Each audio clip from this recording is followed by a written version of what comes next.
जी अस्सलाम वालेकुम रहमतुल्लाहि व बरकातहू। आज हम आपको ईद उल अज़हा का एक बेहतरीन वजीफ़ा बताएंगे जिससे ना सिर्फ आप अपनी ज़ात को हील कर सकते हैं, बल्कि अगर आप रिलेशनशिप में ब्रेकअप का शिकार हैं या नो कॉन्टैक्ट सिचुएशन के ऊपर हैं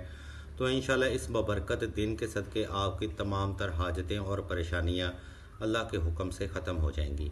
याद रखें, ईद उल अज़हा का जो दिन होता है ये हज़रत इब्राहीम अलैहिस्सलाम की सुन्नत को ज़िंदा करने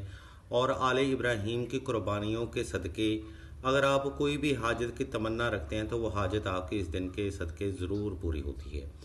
जो इंसान इस दिन में यानी कि 9 ज़िलहज से लेके 10 ज़िलहज जिस तरह से ईद का दिन हो जाता है, तो अगर इस कंडीशंस के ऊपर आप कोई सा भी दुरूद इब्राहीमी, जिसमें ख़ास तर दुरूद इब्राहीमी शामिल है, अगर आप इस दुरूद इब्राहीमी को 1100 मरतबा आप तलावत करते हैं, ज़िक्र करते हैं और मोहम्मद वाले मोहम्मद की निस्बत से आप इसको हदिया कर देते हैं, तो नो डाउट के आले इब्राहीम और हज़रत इब्राहीम की कुर्बानियों के सदका आपकी तमाम तर नेक और जायज़ हजात की तकमील पॉसिबल होती है। डिवाइन के रिलेटेड अगर देखा जाए तो ये एक इंतहा का मतलब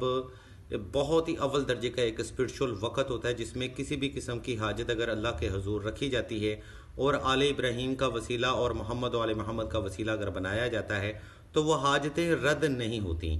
तो लिहाजा हम सभी से गुजारिश करते हैं कि इस बाबरकत दिन के सदक़े